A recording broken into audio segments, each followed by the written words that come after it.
Hello friends, मैं निशांत गोयल आप सभी का स्वागत करता हूं वेद स्टडी ग्रुप के ऑनलाइन यूट्यूब चैनल पे। वेद स्टडी ग्रुप आप सबके लिए लेकर आया है 66 BPSC full course free of cost और गारंटी के साथ पूरा कोर्स लेकर आया है। तो आप बने रहिए, हमारे साथ जुड़े रहिए। हम पढ़ रहे थे इंडियन इकोनॉमी, भारतीय अर्थव्यवस्था के बारे में हम पढ़ रहे थे।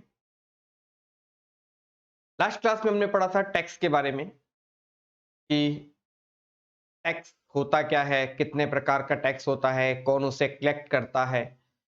आज हमारा जो टॉपिक है काफी इंपॉर्टेंट टॉपिक है, ऐसे क्वेश्चंस काफी पूछे जाते हैं।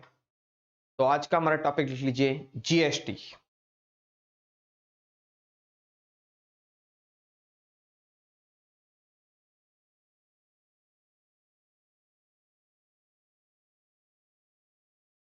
गुड्स एंड सर्विस टैक्स, वस्तु व सेवा कर। वस्तु व सेवा कर, यह आज का हमारा टॉपिक है। बिल्कुल बेसिक से पढ़ेंगे इसको। अच्छा टॉपिक है, इसको आराम से पढ़ेंगे। काफी क्वेश्चंस पूछे जाते हैं, जैसे जैसे क्वेश्चन पूछे गए हैं मैं वो भी आप सभी को क्लियर करूंगा। यहां से सबसे पहला क्वेश्चन हमारे सामने ये आता है कि जीएसटी जो है ये किस प्रकार का टैक्स है। एक डायरेक्ट टैक्स है या एक इनडायरेक्ट टैक्स है, प्रत्यक्ष कर है या अप्रत्यक्ष कर है। तो GST is a indirect tax.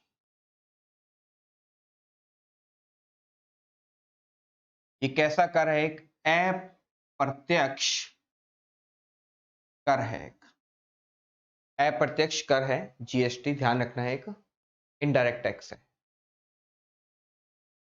दूसरी अगर बात करें, जीएसटी इंडिया में नहीं पूरे वर्ल्ड में है। लगभग वर्ल्ड में लगभग कंट्रीज के अंदर जीएसटी अप्लाई हो चुका है। तो जीएसटी सबसे पहले कौन से देश ने अपनाया था? तो जीएसटी अपनाने वाला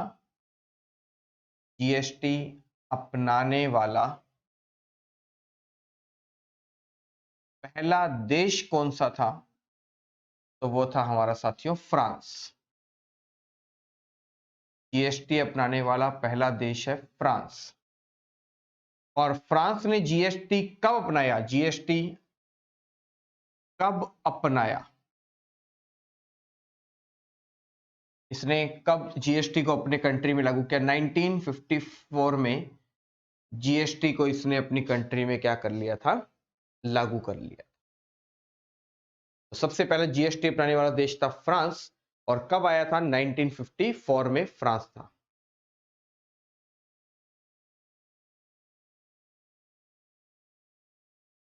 भारत की बात करें, इंडिया की बात करें, तो इंडिया के अंदर जीएसटी के लिए क्या हुआ था? बात करें सन 2000 के अंदर। सन 2000 के अंदर अटल बिहारी वाजपेयी, उस समय भारत देश के प्रधानमंत्री थे अटल बिहारी वाजपेयी जी। अटल बिहारी वाजपेयी ने जीएसटी का बिल पेश किया था। ध्यान रखना, भारत की अगर हम बात करें, भारत में जीएसटी, भारत में 2000 के अंदर, सन 2000 में, भारत में सन 2000 में अटल बिहारी वाजपेयी जी,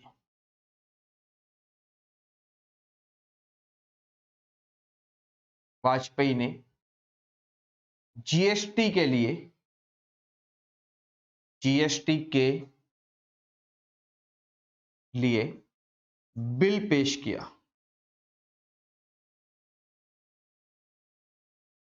और बिल कहां पर पेश किया जाता है? संसद के अंदर पेश किया जाता है। जीएसटी के लिए बिल पेश किया। और उस समय पश्चिम बंगाल के वित्त मंत्री थे, वेस्ट बंगाल के वित्त मंत्री थे असीम दास गुप्ता। पश्चिम बंगाल के वित्त मंत्री, फाइनेंस मिनिस्टर थे वेस्ट बंगाल के असीम दास गुप्ता। असीम दास गुप्ता, इन्होंने क्या किया? एक कमेटी का गठन किया। असीम दास गुप्ता ने क्या किया? एक कमेटी का गठन किया, एक समिति बनाई। समिति कमेटी किसके लिए बनाई? जीएसटी का मॉडल तैयार करने के लिए। जीएसटी का मॉडल मतलब स्ट्रक्चर तैयार करने के लिए, मॉडल तैयार करने के लिए।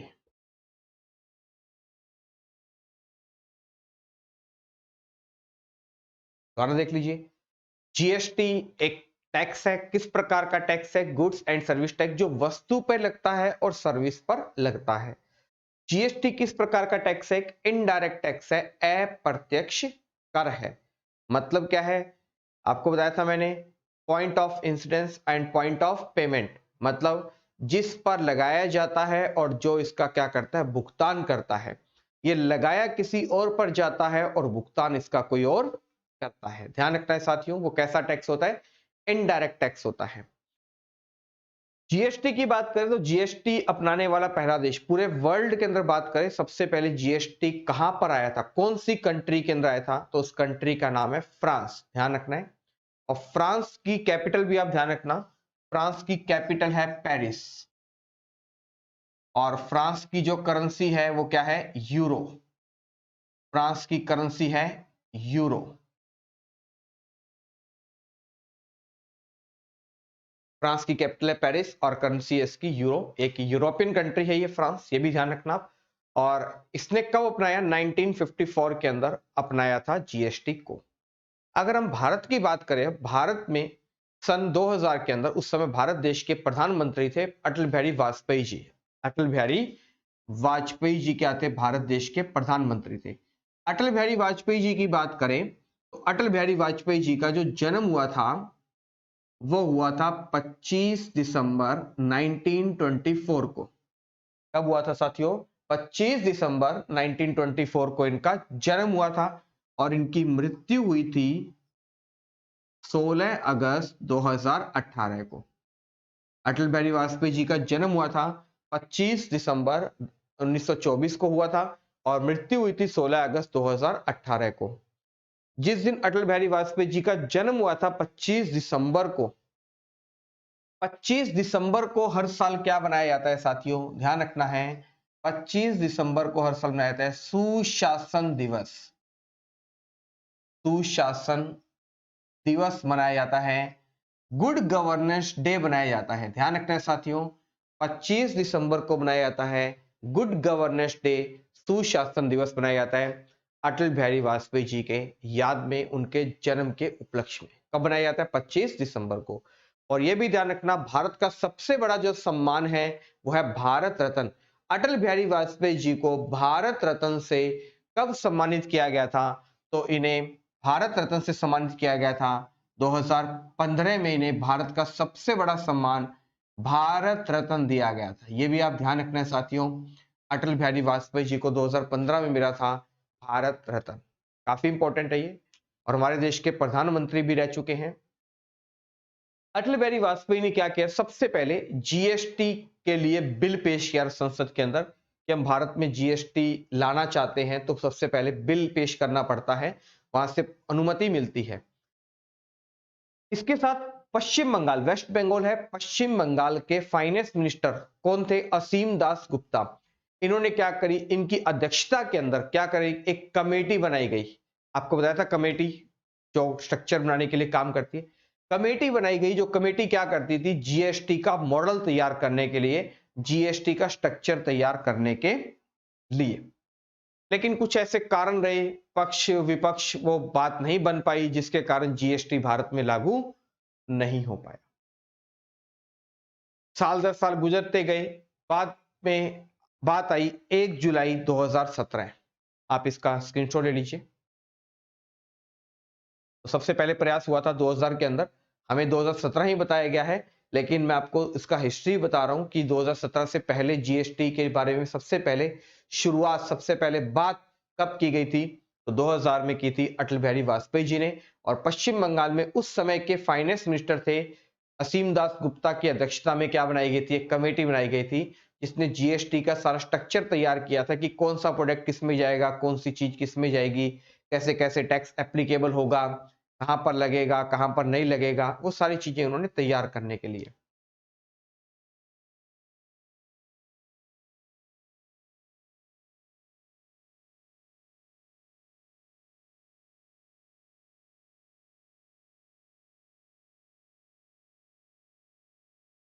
इसके बाद अगर बात करें भारत में जीएसटी कब लागू किया गया, भारत में जीएसटी कब आया, भारत में जीएसटी कब आया, 1 जुलाई 2017 को भारत में क्या आ गया, जीएसटी आया था। अब पहला देश कौन सा था, फ्रांस था। भारत ने जीएसटी को अपनाया 1 जुलाई 2017 को। जब भारत ने जीएसटी को अपनाया था उस समय जो इंडिया था वो जीएसटी को अपनाने वाला कौन से नंबर का देश बना, भारत, इंडिया जीएसटी को अपनाने वाला कौन से नंबर का देश बना। इससे पहले ऑलरेडी 160 कंट्रीज के अंदर जीएसटी चल रहा था,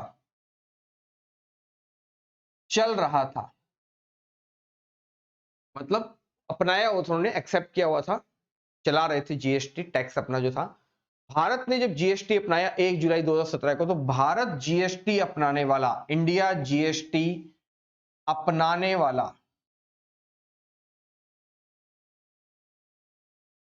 161वां देश बना। ध्यान रखना है, एग्जाम का क्वेश्चन है ये कि भारत जीएसटी को अपनाने वाला कौन सा नंबर का देश बना, 161वां देश बना था भारत, इसने जीएसटी को क्या करा था, अपनाया था। याद रखना। और कब अपनाया था, 1 जुलाई 2017 को जीएसटी अपनाया था।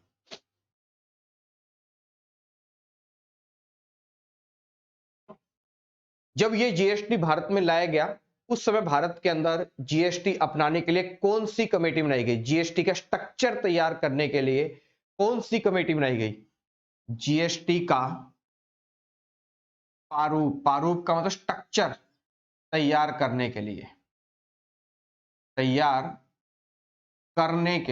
कमेटी बनाई गई थी। उस कमेटी का नाम था विजय केलकर कमेटी। विजय केलकर कमेटी बनाई गई थी। इसी ने क्या किया था, बाद में भारत देश के अंदर जीएसटी का सारा स्ट्रक्चर तैयार किया, प्रारूप तैयार किया था। तो जीएसटी का स्ट्रक्चर तैयार करने के लिए, जीएसटी का प्रारूप तैयार करने के लिए, जीएसटी का ढांचा तैयार करने के लिए कौन सी कमेटी बनाई गई थी, तो बनाई गई थी विजय केलकर कमेटी बनाई गई थी। साथियों ध्यान रखना ये चीज। और जीएसटी अपनाने वाला भारत कौन सा देश बना है, 161वां। कौन सा देश बना है, 161वां देश बना है। जीएसटी को अपनाने वाला कौन से नंबर का देश बना है, 161, 161वां देश बना है भारत जीएसटी को अपनाने वाला। भारत में जीएसटी कब आया, 1 जुलाई 2017 को आया। कब आया था, 1 जुलाई 2017 को भारत में क्या आ गया था, जीएसटी आ गया था। ध्यान रखना है 16 नहीं है, 16 में हुई थी नोटबंदी, आप सभी को ध्यान होगा। और नोटबंदी के अगले साल भारत में क्या आ गया था, जीएसटी आ गया था। ठीक है। और कमेटी का नाम कौन सा था, विजय केलकर समिति थी। आपको बताया था आरबीआई का निर्धारण करने के लिए कौन सी कमेटी बनाई गई, हिल्टन यंग कमेटी बनाई गई। रॉयल कमीशन का नाम भी दिया गया उसे। हिल्टन यंग कमेटी किससे संबंधित थी, आरबीआई का निर्धारण करने से संबंधित थी। उसके बाद हमने पढ़ा था एडी गोरेवाला कमेटी का संबंध किससे था, भारत देश के अंदर एसबीआई का जो नाम चेंज किया, imperial bank of India bank का नाम चेंज कर क्या रखा, स्टेट बैंक ऑफ इंडिया। तो कौन सी कमेटी थी, ए डी गोरेवाला कमेटी थी। इस प्रकार से आपको ये सारी कमेटीज के नाम फिर आपको कह रहा हूं याद रखने हैं, भूलने नहीं है। पूछते हैं कई बार कि इस कमेटी का संबंध किस पर्पज के लिए बनाई गई थी। तो विजय केलकर कमेटी का संबंध किससे था साथियों, तो इसका संबंध था जीएसटी से संबंधित। आशा करता हूं आपको यहां तक समझ में आई होगी चीज। बिल्कुल आराम से पढ़ेंगे हम, धीरे धीरे चीजों को समझते हुए। थोड़ा पढ़िए लेकिन समझ के पढ़िए, अच्छा पढ़िए। इसके बाद बात करें जीएसटी, तो जीएसटी का हेड ऑफिस कहां पर है, जीएसटी का हेड ऑफिस कहां पर है, तो इसका हेड ऑफिस है साथियों दिल्ली के अंदर। जीएसटी का हेड ऑफिस कहां पर है साथियों, ध्यान रखना दिल्ली के अंदर है। अब भारत आपको पता है कि कॉपी पेस्ट करने बहुत माहिर है, हमसे कुछ काम तो होता नहीं है। हम क्या करते हैं, किसी और का स्ट्रक्चर उठाते हैं, किसी और का मॉडल उठाते हैं और अपना स्ट्रक्चर तैयार कर देते हैं। कॉपी पेस्ट की आदत बहुत हमारी वो है ना, इसमें तो हमने पीएचडी की हुई है। कि उस कंट्री ने ये किया तो हमने उसका मॉडल उठाया और अपनी कंट्री के अंदर लागू कर दिया, और हम कहते हैं कि हमने देश का विकास किया, देश का डेवलपमेंट किया, है ना। तो उसी प्रकार से भारत ने भी सोचा जीएसटी लेके आए, तो हम कैसे लेके आए, क्या बनाए, क्या करें क्या नहीं करें, कुछ समझ में नहीं आ रहा था। भारत ने क्या किया, भारत ने जो जीएसटी उठाया, भारत का जो जीएसटी का जो मॉडल है वो कौन सी कंट्री के मॉडल को उठाकर तैयार किया था। क्वेश्चन है, भारत का जीएसटी कौन सी कंट्री के मॉडल पर बेस्ड है। तो जो भारत का जीएसटी है, भारत का जीएसटी कौन से देश के मॉडल पर आधारित है।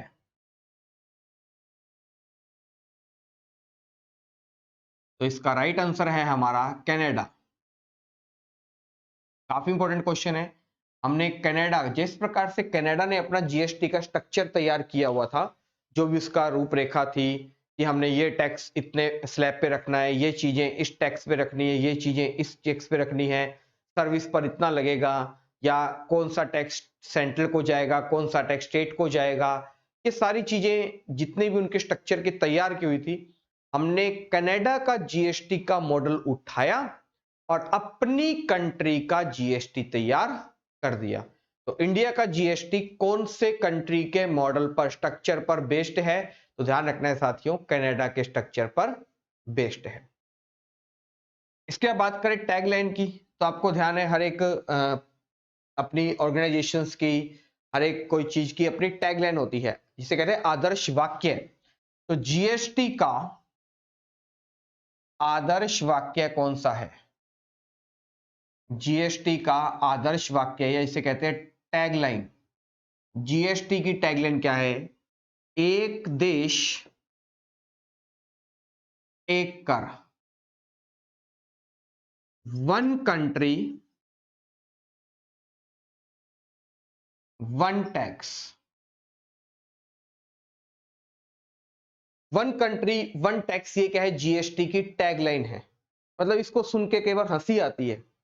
मतलब भारत सरकार जो है वो समय समय पर क्या क्या लेके आती है। पहले आपने सुना होगा वन कंट्री वन नेशन, कि एक ही देश है तो एक ही नागरिक होगा।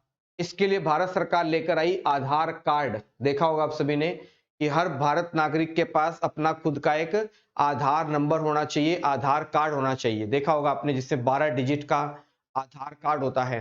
तो क्या लेकर आई, एक देश एक व्यक्ति। होता था पहले एक व्यक्ति के 3-3 4-4 अकाउंट चलते थे, सिमें चलती थी, मतलब काफी कुछ था। तो भारत देश क्या लेकर आई, आधार कार्ड लेकर आई। फिर भारत सरकार लेकर I one country one tax, एक देश एक कर, जो लेकर आई टैक्स के रूप में। अब भारत सरकार क्या लेकर आई है हम सबके लिए, वन कंट्री वन एग्जामिनेशन। एक देश है एक एग्जाम होगा।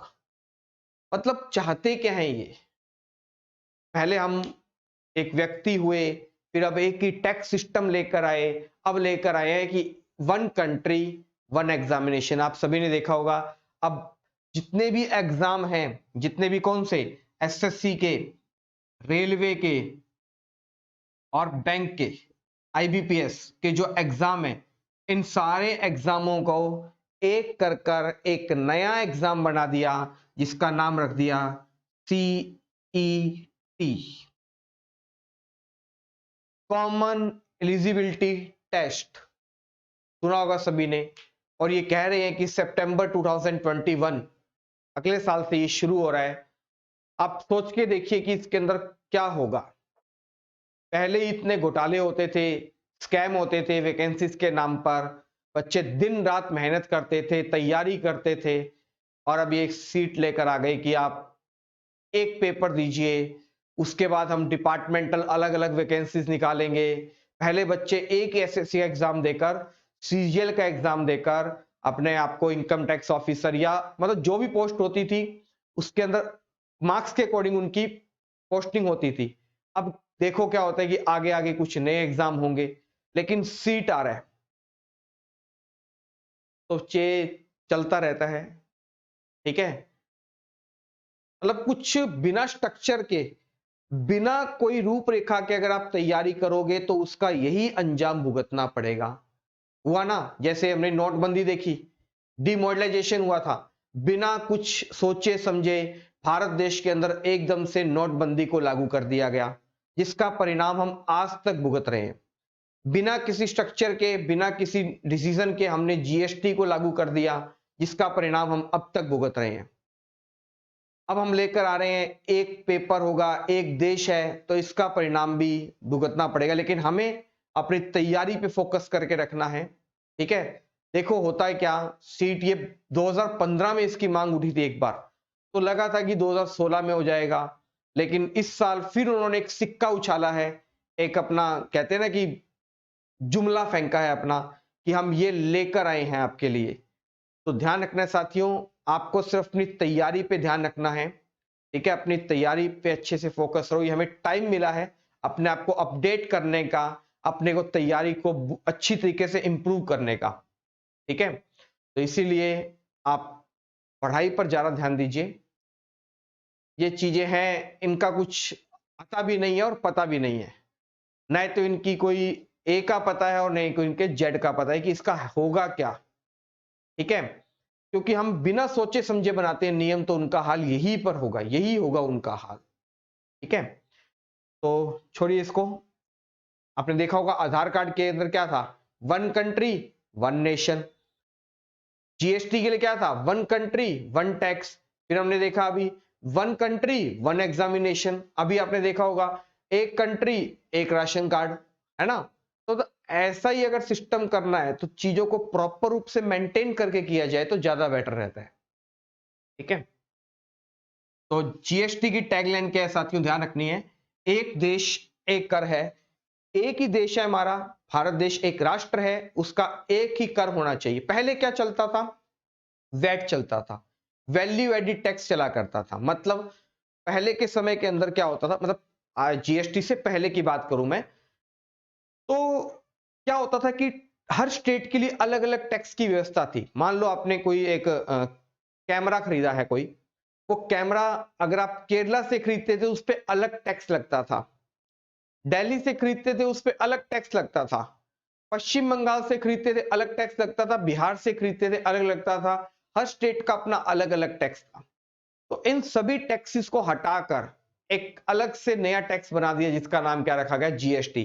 कि अब आप कोई कैमरा, मतलब एक कैमरा है जिसकी कीमत है मान लो 1 लाख रुपए, अगर वो आप केरला से खरीदोगे तब भी आपको वही रेट मिलेगा, अगर आप तमिलनाडु से खरीदो तब भी वही मिलेगा, बिहार से खरीदो, झारखंड से खरीदो तब भी वही लगेगा, राजस्थान पंजाब से खरीदो तब भी आपको वही रेट पे लगेगा।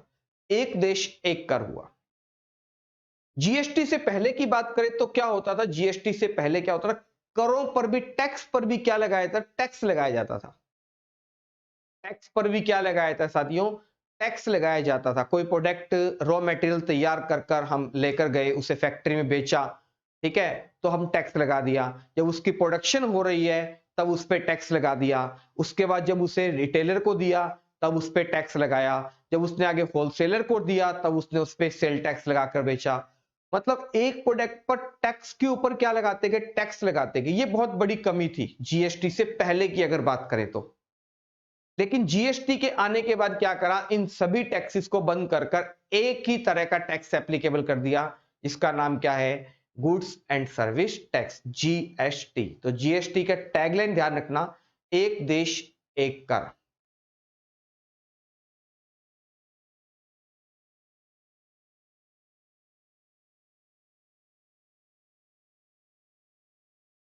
अब जीएसटी है, कोई भी चीज है, उसको पास करने से पहले क्या होता है, संसद के अंदर, संविधान के अंदर संशोधन किया जाता है। संविधान के अंदर चेंजमेंट करने के लिए संसद में बिल पास किया जाता है। तो क्वेश्चन आता है, कौन सा संविधान संशोधन, कौन से संविधान संशोधन, संविधान संशोधन का मतलब है कॉन्स्टिट्यूशन अमेंडमेंट। कौन से कॉन्स्टिट्यूशन अमेंडमेंट, संविधान, कौन से संविधान संशोधन के तहत संसद में जीएसटी को लाया गया। जीएसटी को लाना है संसद के अंदर, तो कौन से संविधान संशोधन के तहत संसद में जीएसटी को लाया गया था? कौन सी एप्लीकेशन लगाई गई थी जीएसटी की संसद के अंदर, हमारे पार्लियामेंट के अंदर, कि हम एक जीएसटी बिल लाना चाहते हैं? तो कौन सा संविधान संशोधन था? 122वां 122वें संविधान संशोधन, कॉन्स्टिट्यूशन अमेंडमेंट के थ्रू क्या हुआ था? पार्लियामेंट के अंदर जीएसटी को क्या किया गया था? लाया गया था। अब पहले उस बिल को लाया जाता है, वहां पर उसकी सहमति होती है, पक्ष और विपक्ष में वोट डाले जाते हैं कि कितने लोग जीएसटी बिल को लाने के पक्ष में हैं और कितने उसके विपक्ष में हैं, मतलब कितने उसके ऑपोजिट में और कितने उसके फेवर में हैं। उसके बाद अगर वो पास होता है, अगर उसे बहुमत मिलता है ज्यादा, तो क्या होता है? उसको क्या बनाया जाता है? एक बिल बना दिया जाता है। तो जीएसटी जो संसद में लाया गया था, कौन सा अमेंडमेंट था? 122वां। और आता है नेक्स्ट, कौन से संविधान संशोधन में के तहत, कॉन्स्टिट्यूशन अमेंडमेंट के तहत संसद में जीएसटी को लागू किया गया? लागू किया गया 101वें कॉन्स्टिट्यूशन अमेंडमेंट के थ्रू संसद में क्या किया गया? जीएसटी को लागू किया गया। समझ में आया होगा? नहीं आया? मुझे पता है नहीं आया होगा, छोड़ो इसे, एक एग्जांपल से समझते हैं। एक स्कूल है, आप स्कूल में पढ़ते होंगे, स्कूल है, पढ़ते होंगे, पहले पास्ट की बात कर रहा हूं मैं। तो स्कूल का रूल क्या था कि अगर आप स्कूल के अंदर पढ़ रहे हो और प्रॉपर रूप से क्लासेस लगा रहे हो, कभी आपको छुट्टी की जरूरत पड़े, हॉलीडे की आपको जरूरत पड़े, तो आपको क्या देनी पड़ेगी? एक एप्लीकेशन देनी पड़ेगी। क्या देनी पड़ेगी आपको? एक एप्लीकेशन देनी पड़ेगी। बिना एप्लीकेशन के कोई भी स्टूडेंट हॉलीडे नहीं ले सकता। यह उस स्कूल का क्या है? रूल है। ठीक है जी।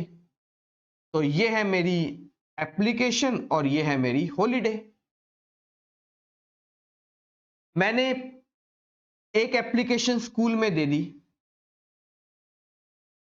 मैडम ने मुझे क्या करा, या सर ने मुझे हॉलीडे अप्रूवल कर दिया। एक एप्लीकेशन दी, एक हॉलीडे मुझे मंजूर कर दिया। कुछ टाइम के बाद मैंने फिर एक एप्लीकेशन दी।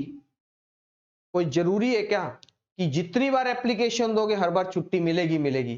कई बार छुट्टी नहीं देते, भी हमको नहीं देंगे छुट्टी, आपको नहीं है, आपके एग्जाम चल रहे हैं, छुट्टी नहीं देंगे, तो मुझे हॉलीडे नहीं मिला।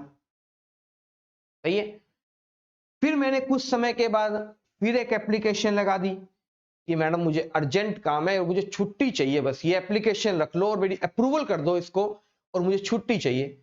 मैडम ने कहा जी नहीं, अभी एग्जाम चल रहे हैं, होमवर्क कंप्लीट कीजिए, असाइनमेंट्स चल रहे हैं, क्लास टेस्ट चल रहे हैं, छुट्टी आपको नहीं देंगे। नहीं दो जी, कोई बात। फिर कुछ समय फिर मुझे छुट्टी की जरूरत पड़ी, मैंने फिर एक एप्लीकेशन लगा दी कि मैडम तो मुझे छुट्टी चाहिए चाहिए, बहुत जरूरी काम है घर में अब तो मुझे। उन्होंने मुझे अप्रूवल कर दिया। देखा जाए तो मैंने अब तक एप्लीकेशन कितनी दे दी? 4 एप्लीकेशन दे दी, लेकिन मुझे हॉलीडे अप्रूवल कितनी हुई? 2 हुई। यहां देखिए ध्यान से, ये मेरी एप्लीकेशन कितनी थी? 4 थी, और हॉलीडे कितने थे मेरे? 2 थे। इस प्रकार से मेरी एप्लीकेशन भी बढ़ती गई, इस प्रकार से मेरी हॉलीडे भी क्या होंगे? धीरे धीरे बढ़ते गए। एक समय ऐसा आया कि मैंने स्कूल में 121 क्या दे दी? एप्लीकेशन दे दी, और मुझे हॉलीडे कितने मिल गए? 101 मिल गए थे। समझ में आई होगी आपको चीज? 4-5 मान लो एप्लीकेशन में देता रहा जब जब मुझे हुई, लेकिन हॉलीडेज को जरूरी थोड़ा कि हर बार दे, कई बार आपको कैंसिल कर देते हैं। मैडम ने अपनी एप्लीकेशन रख ली, अपने पास लगा ली, आपने दे तो दी लेकिन मैडम ने उसको अप्रूवल नहीं किया। 122वीं एप्लीकेशन मैंने लगाई, फिर जीएसटी की लगाई कि मुझे जीएसटी के लिए छुट्टी चाहिए जी। और मैडम ने भी क्या करी, सॉरी यहाँ पे 101 नहीं है, यहाँ पे 100 है, 101 एप्लीकेशन लगाई और 100 मुझे क्या मिल गई, छुट्टियां मिल गई। अब मैंने 122वीं एप्लीकेशन लगाई, किसके लिए, जीएसटी के लिए। कहां पर लगाई, संसद में लगाई, पार्लियामेंट के अंदर लगाई। 122वीं एप्लीकेशन लगाई जीएसटी के लिए कि मुझे भारत देश में जीएसटी लेकर आना है, इसको पास करा जाए। इसके लिए उसके पक्ष में और विपक्ष में क्या डले, वोट डले। अगर पक्ष में वोट ज्यादा डले तो उस चीज को क्या कर दिया उन्होंने, पास कर दी। मेरी एप्लीकेशन क्या हो गई, अप्रूवल हो गई। कौन सी एप्लीकेशन अप्रूवल हो गई, 101वीं एप्लीकेशन मेरी क्या हो गई, अप्रूव हो गई। तो यहां पे आपको बात समझ में आई। 122 मतलब इससे पहले 121 अलग अलग और दूसरे बिलों के लिए संसद में बिल पास किया गया था, बिल्कुल लाया गया था, पास नहीं किया गया था, लाया गया था कि हमें लोकपाल बिल लेकर आए, कैब का बिल लेकर आए, ऐसे काफी जो भी बिल्स होते हैं वो लाए गए। कोई जरूरी नहीं कि हर बिल को पास किया जाएगा, लेकिन कौन सा बिल पास हुआ, 101वां एप्लीकेशन। कौन से संविधान संशोधन, कॉन्स्टिट्यूशन अमेंडमेंट के तहत संसद में, पार्लियामेंट में जीएसटी को लाया गया था, तो 122वीं एप्लीकेशन लगाई गई थी। और कौन से कॉन्स्टिट्यूशन अमेंडमेंट के तहत पार्लियामेंट में जीएसटी को इंट्रोड्यूस किया गया था या इंप्लीमेंट किया गया था, लागू कर दिया गया था, 101। सही में आई आपको ये दोनों चीजें। देखो इससे बेहतर आपको कोई नहीं समझा सकता, अगर आप नहीं समझना चाहते तो सबसे बेस्ट तरीका है ये समझाने का कि एप्लीकेशन थी 122वीं और अप्रूवल हुई 101वीं। बात समझ में आई आपको। ये पूछा जाता है, कंफ्यूजन बहुत रहती है इसके अंदर। पता है कि 101 है और 122 है, ये नहीं पता एप्लीकेशन कौन सी थी, 122वीं थी, और अप्रूवल कौन सी मिली, 101 नंबर की एप्लीकेशन को अप्रूवमेंट मिली। याद हो जाएगा आपको ये। चलिए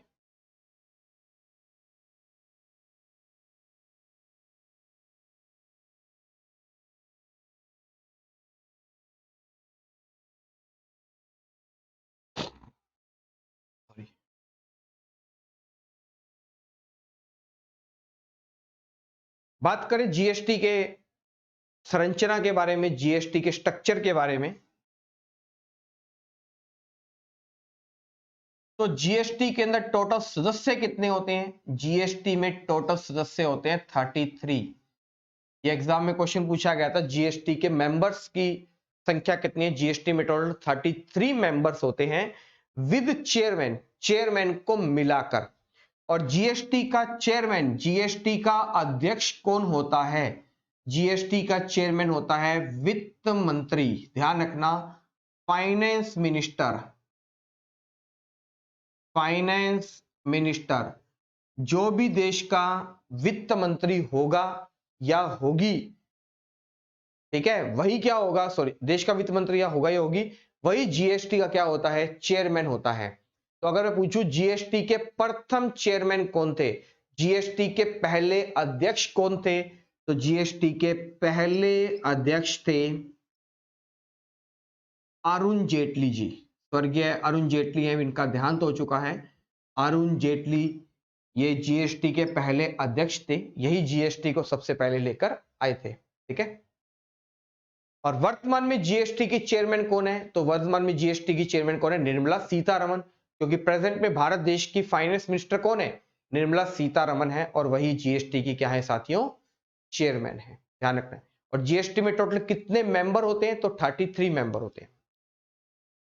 पहले हम भरते थे वैट, अब हम दे रहे हैं जीएसटी। जीएसटी वो देते हैं, फर्म देती है जिसकी एनुअल इनकम, इसकी पूरे एक साल का जो ब्यौरा होता है पैसों का, लेन देन का, 20 लाख से क्या हो ज्यादा होता है। इनका 20 लाख से ज्यादा का होता है, उन्हें क्या देना पड़ता है, जीएसटी देना पड़ता है। तो जीएसटी गवर्नमेंट को देने के लिए जीएसटी नंबर लेना पड़ता है। तो जीएसटी के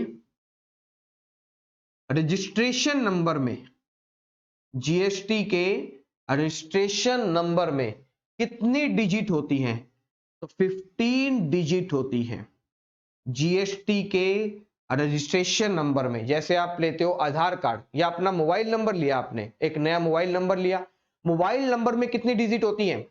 10 डिजिट होती है, बिल्कुल सही है। आपने अपना आधार कार्ड बनवाया, आधार कार्ड में कितनी डिजिट होती है? तो आपने देखा होगा 12 डिजिट होती है, 4-4 के पेयर में होती है 3। उसी प्रकार से अगर कोई फर्म जीएसटी भरती है तो उसे क्या लेना पड़ता है? जीएसटी नंबर लेना पड़ता है।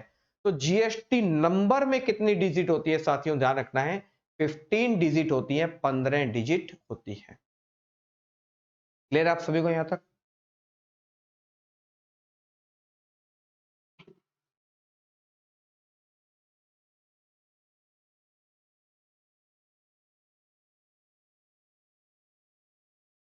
इसके बाद करें जीएसटी के अंदर, जीएसटी की ब्रांड एम्बेसडर हैं अमिताभ बच्चन।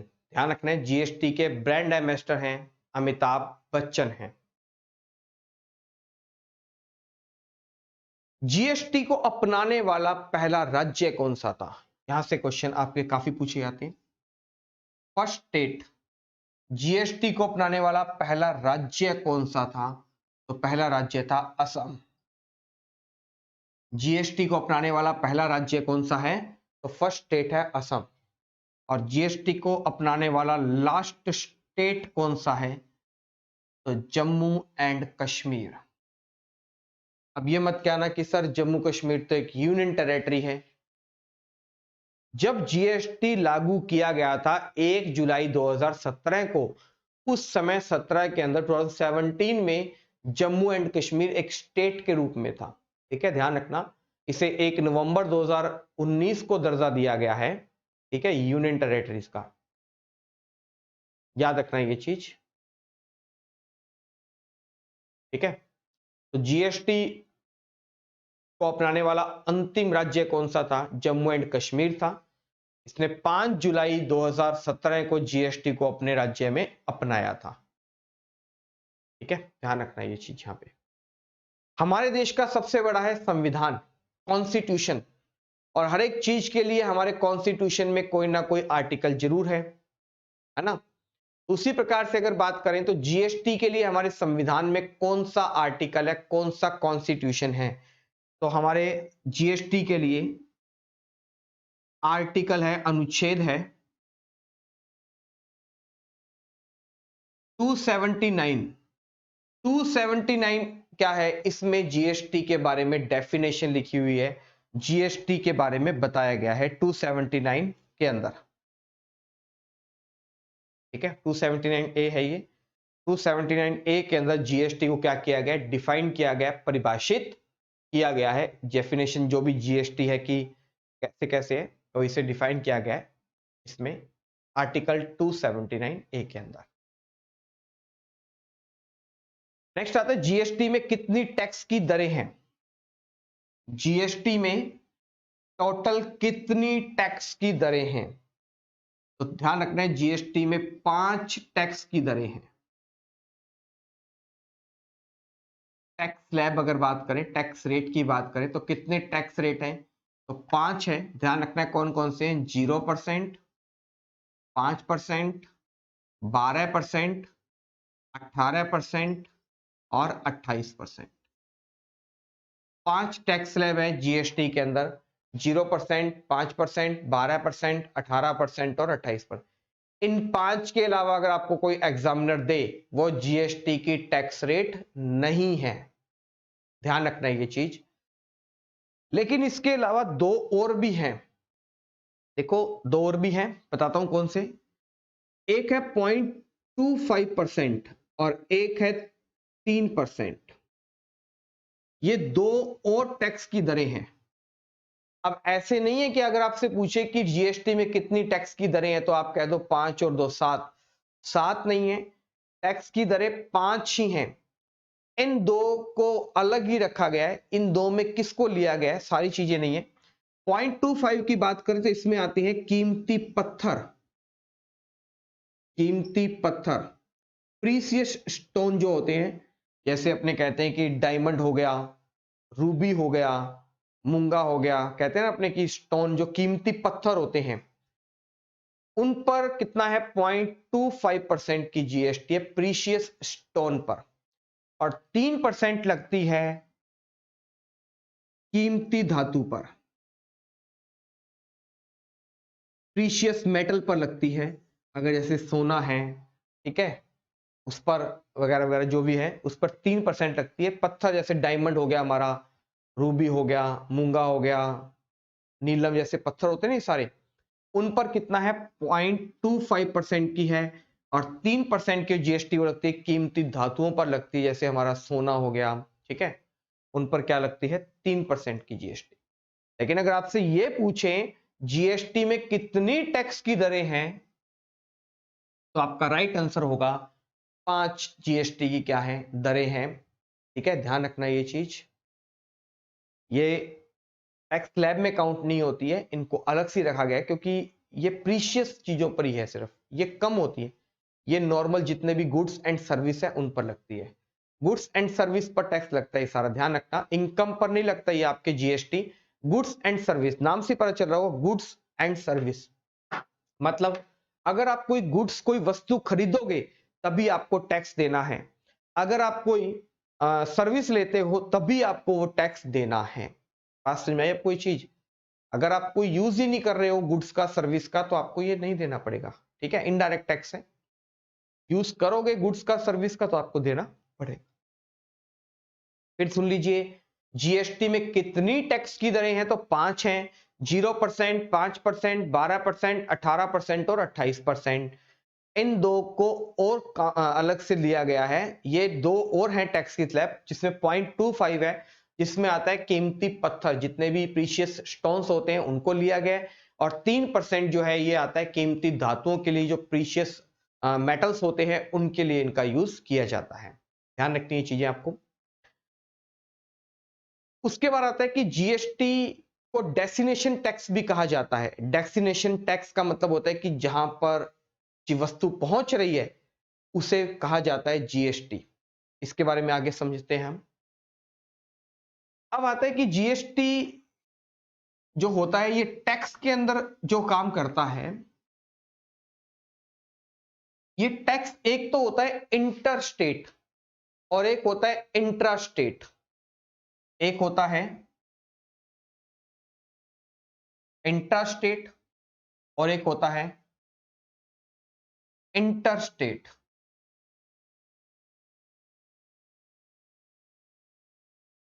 इंटर स्टेट होता है राज्य आंतरिक कर, राज्य आंतरिक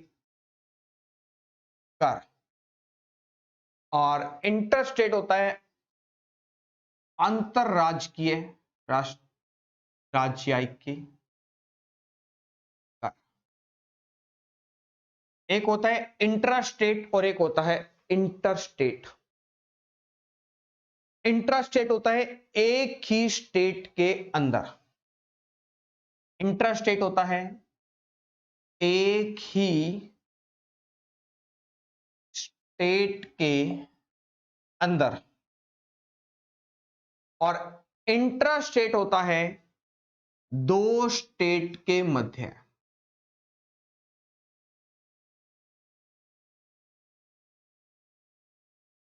इंट्रा स्टेट एक ही स्टेट के अंदर, मान लो कोई चीज है, कोई प्रोडक्ट है, वो एक ही स्टेट के अंदर बन रहा है और एक ही स्टेट के अंदर उसकी बिक्री हो रही है, तो वो कौन सा होता है?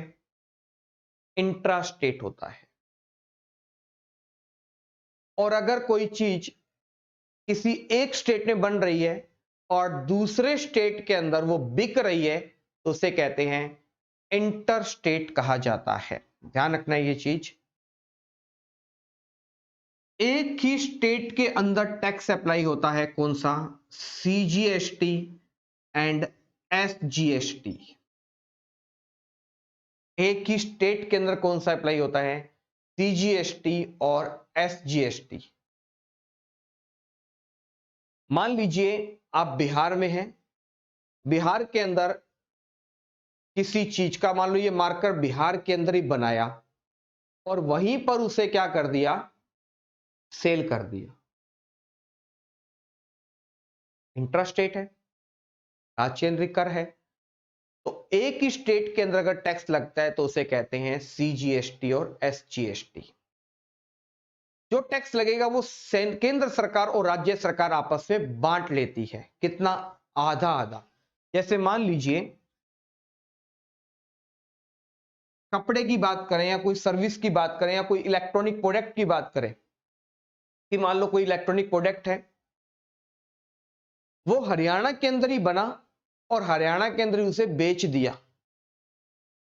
उस प्रोडक्ट पर मान लीजिए जीएसटी है 18% की, तो 9% तो जाएगा केंद्र सरकार के खाते में और 9% जाएगा उस स्टेट के खाते में।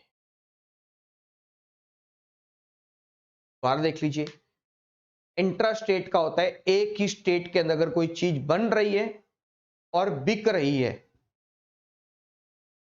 तो क्या होता है, उस पर टैक्स लगेगा। वो टैक्स पर, उस प्रोडक्ट पर मान लीजिए टैक्स कितना है? 18%। तो 18 में से 9% तो जाता है केंद्र सरकार के खाते में और 9% जाता है स्टेट गवर्नमेंट के खाते में। कौन सी स्टेट के खाते में? जहां पर वो चीज बन रही है और जहां पर वो चीज बिक रही है। जैसे मान लीजिए एक फैमिली है,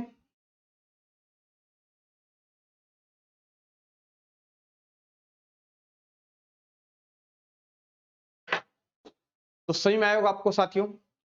आज की क्लास में आपके लिए इतना ही।